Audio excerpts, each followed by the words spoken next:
మార్గము తెలిసినా తప్పిపోయాను, ఎటో తెలియక నిలిచిపోయాను.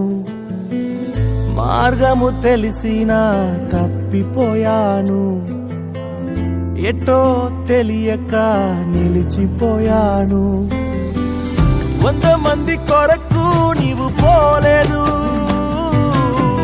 తప్పిపోయిన నన్ను నీవు వెదకి వచ్చావు. 100 మంది కొరకు నీవు పోలేదు,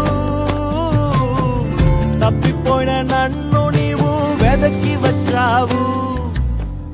నన్ను నీవు మరువక, నన్ను నీవు విడువక, గాలిగా నన్ను చూస్తూ నిలచిపోయావు. తృణీకరించక, నన్ను త్రోసివేయక, సంద్రాలు దాటి నన్ను